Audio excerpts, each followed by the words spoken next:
ಹುಲಸೂರು ಪಟ್ಟಣದ ಹೊರವಲಯದಲ್ಲಿರುವ ಇಕ್ಬಾಲ್ ಪಟೇಲ್ ಪ್ರೌಢಶಾಲಾ ಆವರಣದಲ್ಲಿ ಬುಧವಾರ ಅಂತಾರಾಷ್ಟ್ರೀಯ ಮಾದಕ ದ್ರವ್ಯ ಮತ್ತು ಸಾಗಾಣಿಕೆ ವಿರೋಧಿ ದಿನ ಕಾರ್ಯಕ್ರಮವನ್ನು ಜಿಲ್ಲಾ ಪೊಲೀಸ್ ವರಿಷ್ಠಾಧಿಕಾರಿ ಚೆನ್ನಬಸವಣ್ಣ ಲಂಗೋಟಿ ಉದ್ಘಾಟಿಸಿ ಮಾತನಾಡಿದರು. ಡಿವೈಎಸ್ಪಿ ನ್ಯಾಮಗೌಡ, ಸಿಪಿಐ ಅಲಿಸಾಬ್, ಸಂಸ್ಥೆ ಅಧ್ಯಕ್ಷ ಫಯಾಜ ಪಟೇಲ, ನಾಗರಾಜ ಹಾವಣ ಸೇರಿದಂತೆ ಅನೇಕರು ಹಾಜರಿದ್ದ ಮಾದಕ ದ್ರವ್ಯ ಮತ್ತು ಸಾಗಾಣಿಕೆ ವಿರೋಧಿ ದಿನ ಆಚರಿಸಲಾಯಿತು. ವ್ಯಸನ ಮುಕ್ತ ಸಮಾಜ ನಿರ್ಮಿಸಲು ಎಲ್ಲರ ಸಹಕಾರ ಅಗತ್ಯವಾಗಿದೆ.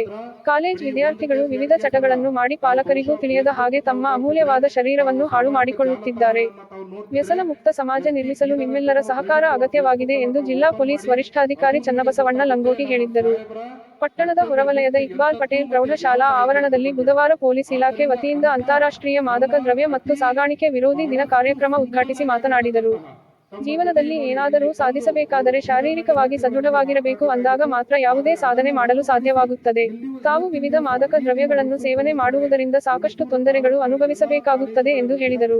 ವಿದ್ಯಾರ್ಥಿಗಳು ಮಾದಕ ದ್ರವ್ಯದಿಂದ ದೂರವಿದ್ದು ಚೆನ್ನಾಗಿ ಅಭ್ಯಾಸ ಮಾಡಿ ಉನ್ನತ ಸ್ಥಾನಕ್ಕೆ ಹೋಗಬೇಕು. ತಾವು ಮಾದಕ ದ್ರವ್ಯ ಸೇವನೆ ಮಾಡುವುದರಿಂದ ಆರೋಗ್ಯ ಹಾಳಾಗುತ್ತದೆ. ಸಮಾಜದಲ್ಲಿ ಸಂಬಂಧಿಕರಲ್ಲಿ ಯಾವುದೇ ಬೆಲೆ ಇರುವುದಿಲ್ಲ. ಅದನ್ನು ಕಾಪಾಡಬೇಕಾದರೆ ಮಾದಕ ದ್ರವ್ಯದಿಂದ ದೂರ ಇರಬೇಕು ಎಂದರು. ಮಾದಕ ದ್ರವ್ಯದ ಬಗ್ಗೆ ಮನೆಯಲ್ಲಿ ಜಾಗೃತಿ ಮೂಡಿಸುವ ಕಾರ್ಯ ನಿಮ್ಮಿಂದ ಆಗಬೇಕು. ಸಮಾಜದಲ್ಲಿ ಮಾದಕ ದ್ರವ್ಯ ಸೇವನೆಯ ದುಷ್ಪರಿಣಾಮದ ಬಗ್ಗೆ ಶಾಲೆಯವರು, ಪಾಲಕ ಪೋಷಕರು, ಪೊಲೀಸ್ ಇಲಾಖೆ, ಸಂಘ ಸಂಸ್ಥೆಗಳು ಹಾಗೂ ವಿದ್ಯಾರ್ಥಿಗಳು ಜನರಲ್ಲಿ ಜಾಗೃತಿ ಮೂಡಿಸುವುದರ ಮೂಲಕ ಆರೋಗ್ಯಕರ ಸಮಾಜವನ್ನು ನಿರ್ಮಿಸಬೇಕು ಎಂದರು. ಕಳೆದ ವರ್ಷ 14 ಕೋಟಿ ರೂಪಾಯಿಯ ಮಾದಕ ದ್ರವ್ಯ ಜಪ್ತಿ ಮಾಡಲಾಗಿತ್ತು. ಈ ವರ್ಷ 32 ಕೋಟಿ ರೂಪಾಯಿ ಮಾದಕ ದ್ರವ್ಯ ಜಪ್ತಿ ಮಾಡಲಾಗಿದೆ ಎಂದು ಹೇಳಿದರು. ಸಿಪಿಐ ಅಲಿಸಾಬ್ ಮಾತನಾಡಿ, ಶಾಲಾ ಮಕ್ಕಳಿಗೆ ಇದರ ಬಗ್ಗೆ ಜನಜಾಗೃತಿ ಮೂಡಿಸಿ ಸದೃಢ ಸಮಾಜವನ್ನು ನಿರ್ಮಿಸಲು ಕೈಜೋಡಿಸಿ ಮಾದಕ ದ್ರವ್ಯ ಸೇವನೆ ಮತ್ತು ಸಾಗಾಣಿಕೆ ವಿರೋಧಿ ದಿನದ ಬಗ್ಗೆ ವಿದ್ಯಾರ್ಥಿಗಳಿಗೆ ವಿವರವಾಗಿ ಹೇಳಿದ್ದರು. ವೇದಿಕೆ ಮೇಲೆ ಡಿವೈಎಸ್ಪಿ ನ್ಯಾಮಗೌಡ, ಇಕ್ಬಾಲ ಪಟೇಲ್ ಶಿಕ್ಷಣ ಸಂಸ್ಥೆ ಅಧ್ಯಕ್ಷ ಫಯಾಜ ಪಟೇಲ, ಕನ್ನಡ ಸಾಹಿತ್ಯ ಪರಿಷತ್ತಿನ ತಾಲೂಕು ಘಟಕದ ಅಧ್ಯಕ್ಷ ನಾಗರಾಜ ಹಾವಣ್ಣ, ಎಂ. ಕೆ. ಪಾರಶೆಟ್ಟಿ, ಸರ್ಕಾರಿ ಪ್ರಥಮ ದರ್ಜೆ ಕಾಲೇಜ್ ಪ್ರಾಂಶುಪಾಲ ಮಲ್ಲಿಕಾರ್ಜುನ ಕಾಂಬಳೆ, ಶೇಖ್ ಮೈನೂದ್ದೀನ ಕಾಲೇಜಿನ ಪ್ರಾಂಶುಪಾಲ ಸಬಿಯಾ ಫಯಾಜ್ ಪಟೇಲ, ಪ್ರೌಢಶಾಲಾ ಶಿಕ್ಷಕರ ಸಂಘದ ತಾಲೂಕು ಘಟಕದ ಅಧ್ಯಕ್ಷ ಸೂರ್ಯಕಾಂತ ಅಡಿಕೆ, ವಿದ್ಯಾ ಜ್ಯೋತಿ ಪ್ರೌಢ ಮುಖ್ಯ ಗುರುಗಳು ಇನ್ನಿತರರು ಉಪಸ್ಥಿತರಿದ್ದರು. ಕಾರ್ಯಕ್ರಮದ ಸ್ವಾಗತವನ್ನು ರವಿ ಗೌಡಗಾನ್ವ ಮಾಡಿದ್ದರು. ವಂದನಾರ್ಪಣೆ ಪರಮೇಶ್ವರಿದೇವಿ ಮಾಡಿದ್ದರೆ, ನಿರೂಪಣೆ ಅಶ್ವಿನಿ ಮತ್ತು ಸ್ವಾತಿ ಮಾಡಿದರು. ಅಂತಹ ಒಂದು ಸ್ಥಳಗಳಲ್ಲಿ ಏನಂದ್ರೆ ಇವತ್ತು ಮಾದಕ ದ್ರವ್ಯಗಳನ್ನ ಅಥವಾ ಮಾದಕ ವಸ್ತುಗಳನ್ನ ಬೆಳೀತಾರೆ. ಉದಾಹರಣೆಗೆ ಕೆಲವೊಂದು ಈ ಗಾಂಜಾ ಅನ್ನುವಂಥದ್ದು ಬಹಳ ಜಾಸ್ತಿ ಏನಂತಂದ್ರೆ ಕೇಳಿಬರುವಂಥದ್ದು ನೀವೆಲ್ಲ ಕೇಳಿರ್ತೀವಿ. ಸೊ ಅಲ್ಲಿಂದ ಏನಂತಂದ್ರೆ ಮುಂಬೈಗೆ ಏನಂದ್ರೆ ಸಾಗಾಟ ಆಗ್ತದೆ. ಮುಂಬೈ ಮತ್ತು ಮಹಾರಾಷ್ಟ್ರದ ಕೆಲವೊಂದು ದೊಡ್ಡ ದೊಡ್ಡ ನಗರಗಳಲ್ಲಿರುವಂತಹ ಶಾಲಾ ಮಕ್ಕಳಿಗೆ ಏನಂತಂದ್ರೆ ಅದನ್ನ ಕಳಿಸ್ಕೊಡ್ಬೇಕು ಅನ್ನುವಂಥದ್ದು. ಇತ್ತೀಚೆಗೆ ಏನಂತಂದ್ರೆ ಮ್ಯಾಂಗ್ಳೂರು ಮತ್ತು ಬೆಂಗಳೂರಿನಲ್ಲಿ ಚಾಕ್ಲೇಟ್ ನಲ್ಲಿ ಏನಂತಂದ್ರೆ ಅಂತಹ ಮಾದಕ ವಸ್ತುನ ಇಟ್ಟು ಮಾರಾಟ ಮಾಡುವಂಥದ್ದನ್ನು ಕೂಡ ಪತ್ತೆ ಮಾಡಲಾಗಿದೆ. ಅಂದ್ರೆ ಯಾಕೆ ಏನಂತಂದ್ರೆ ಯೂತ್ಸ್ ನ ಟಾರ್ಗೆಟ್ ಮಾಡ್ತಾ ಇದ್ದಾರೆ ಅನ್ನುವಂಥ ತಿಳ್ಕೊಬೇಕು. ಯಾರಾದ್ರೂ ವಯಸ್ಸಾದವರಿಗೆ ಅಥವಾ ಯಾರೋ ಇನ್ನೊಬ್ಬರಿಗೆ ಕೊಡ್ತಾ ಇಲ್ಲ. ಯಾರಿಗೆ ಕೊಡ್ತಾ ಇದ್ದಾರೆ? ಯೂತ್ಸ್ಗೆ. ಯಾರು ಏನಂತಾರೆ ಏನು ಮಕ್ಕಳಿದ್ದಾರೆ, ಶಾಲಾ ಮಕ್ಕಳಿದ್ದಾರೆ, ಹೈಸ್ಕೂಲ್ ಮಕ್ಕಳಿದ್ದಾರೆ, ಕಾಲೇಜ್ ಮಕ್ಕಳಿದ್ದಾರೆ. ಯಾಕೆ ಅಂತಂದ್ರೆ ಎಷ್ಟೋ ಸಾರಿ ನಿಮ್ಗೆ ಏನಂದ್ರೆ ಪ್ರತಿಯೊಂದು ವಿಷಯಗಳನ್ನ ತಿಳ್ಕೋಬೇಕು, ನೋಡ್ಬೇಕು, ಕ್ಯೂರಿಯಾಸಿಟಿ ಇರ್ತದೆ. ಯಾರೋ ಒಬ್ಬನೇ ಅದನ್ನ ನೋಡ, ನಾನು ಅದನ್ನ ಟೇಸ್ಟ್ ಮಾಡಿ ನೋಡ ಹೆಂಗಿರ್ತದೆ ಅನ್ನೋ. ಎರಡನೇದು ಏನಂದ್ರೆ ಒಂದು ದೇಶದ ಭವಿಷ್ಯವನ್ನ ಹಾಳು ಮಾಡ್ಬೋದು. ಅಂದ್ರೆ ಎಲ್ಲಿ ಮಾಡ್ಬೋದು? ವಿದ್ಯಾರ್ಥಿಗಳನ್ನ ಹಾಳು ಮಾಡಿದ್ರೆ ಆ ದೇಶದ ಭವಿಷ್ಯ ಹೊರಟೋಯ್ತು, ಹೌದು ಇಲ್ಲ? ನೆಕ್ಸ್ಟ್ ಏನಂತಂದ್ರೆ ಇನ್ನೊಂದು 10 ವರ್ಷ 15 ವರ್ಷ ನೀವೆಲ್ಲ ತಲುಪಲಿಕ್ಕೆ ಸಾಧ್ಯ ಇಲ್ಲ. ಸೊ ಒಂದು ದೇಶವನ್ನ ಆಂತರಿಕವಾಗಿ ಏನಂತಂದ್ರೆ ಕೊಳ್ಳು ಮಾಡ್ಲಿಕ್ಕೆ, ಆಂತರಿಕವಾಗಿ ಅದನ್ನ ಏನಂತಾರೆ ಡ್ಯಾಮೇಜ್ ಮಾಡ್ಬೇಕು ಅಂತಂದ್ರೆ ಯೂತ್ಸ್ಗೆ ಡ್ರಗ್ಸ್ ಕೊಡ್ಬೇಕು. ಸೊ ಇದು ಕೂಡ ಏನಂತಂದ್ರೆ ಒಂದು ರೀತಿಯಾದಂತಹ ನಾರ್ಕೋ ಟೆರರಿಸಂ ಅಂತ ಕರೀತಾರೆ. ನಾರ್ಕೋಟಿಕ್ ಡ್ರಗ್ಸ್ ಟೆರರಿಸಂ ಅಂದ್ರೆ ಒಂದು ದೇಶವನ್ನ ಆಂತರಿಕವಾಗಿ ಏನಂತಂದ್ರೆ ಕೊಳ್ಳು ಮಾಡಬೇಕು ಅಂದ್ರೆ ಆ ದೇಶದಲ್ಲಿರುವಂತ ಯುವಕರಿಗೆ, ಆ ದೇಶದಲ್ಲಿರುವಂತ ಶಾಲಾ ಮಕ್ಕಳಿಗೆ ಡ್ರಗ್ಸ್ ನ ರುಚಿ ಹಚ್ಚುವಂಥದ್ದು.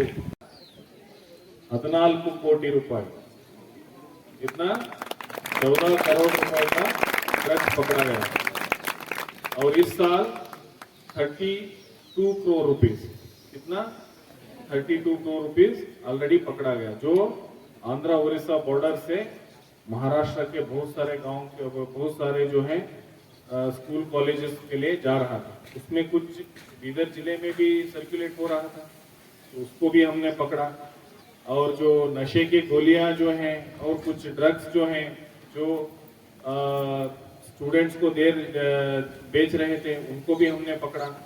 तो ये क्या चल रहा है कि अंदर से जो है बच्चों को उनका जो स्कूल्स कॉलेजेस हैं वहाँ पे जाके इसका एडिक्शन करा के उनको अपने जो स्टडीज जो है वो कंटिन्यू नहीं कर पाए और इस देश को जो है अंदर से ही उसको खोखला बनाए। तो ये ದುಷ್ಪರಿಣಾಮದ ಕುರಿತು ಜಾಗೃತಿ ಮೂಡಿಸಲು ಅದರಿಂದಾಗುವ ಅಪಾಯಗಳ ಬಗ್ಗೆ ಇತರರಿಗೆ ಅರಿವು ಮೂಡಿಸಲು ಹಾಗೂ ಮಾದಕ ದ್ರವ್ಯದ ದುರುಪಯೋಗದ ಹಿಡಿತದಿಂದ ಮುಕ್ತವಾದ ಸಮುದಾಯವನ್ನು ನಿರ್ಮಿಸಲು ನಾನು ಪ್ರತಿಜ್ಞೆಯನ್ನು ಮಾಡುತ್ತೇನೆ।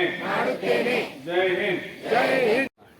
तो ये सब हम करके जो है ड्रग से हमको दूर रहना है, तभी जो है आज पूरा विश्व में इसके बारे में क्या है कार्यक्रम हुआ रहा है।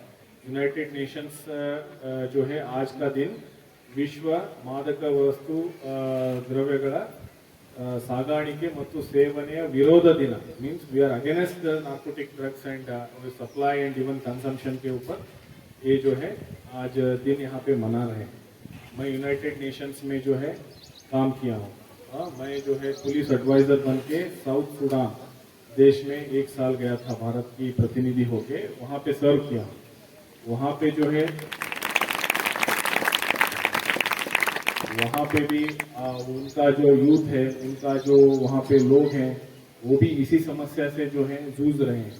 इसी समस्या पे जो है वो लोग भी सफर हो रहे हैं।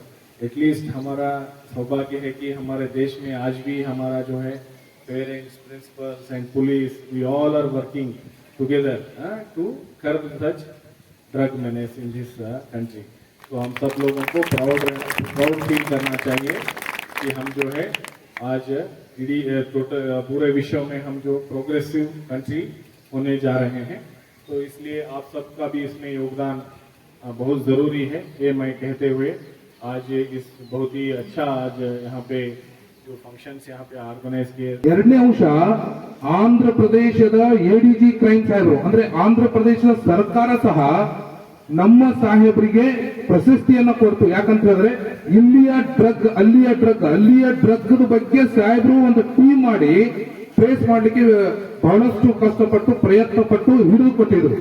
ಸೊ ಇದನ್ನು ಸಹ ಆಂಧ್ರ ಪ್ರದೇಶ ಸರ್ಕಾರ ನಮಗೇನಪ್ಪಾ ಅಂತಂದ್ರೆ ಮಾನ್ಯ SP ಸಾಹೇಬ್ ನೇತೃತ್ವದಲ್ಲಿ ಪ್ರಶಸ್ತಿಯನ್ನ ಕೊಟ್ಟಿದ್ದಕ್ಕೆ ಬಹಳಷ್ಟು ಹೆಮ್ಮೆ ಆಗ್ತಾ ಇದೆ। ಪ್ರೀತಿಯ ಮುದ್ದು ಮಕ್ಕಳೇ, ದಯವಿಟ್ಟು ಸಾಹೇಬ್ರಲ್ಲಿ ಬಂದು ತಮ್ಮ ಹತ್ರ ಮಾತನಾಡಿರ್ತಕ್ಕಂತಹ ಉದ್ದೇಶ ಏನಂತ ಹೇಳಿದ್ರೆ, ಒಂದೇ ಒಂದು ಸಣ್ಣದು ತಮ್ಮಿಂದ ಹೆಲ್ಪ್ ಅದೇ ಕೇಳ್ತೀವಿ ನಾವು।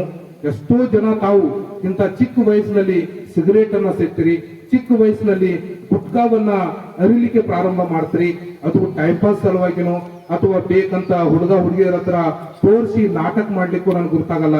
ಇಂತಹ ಎಲ್ಲಾ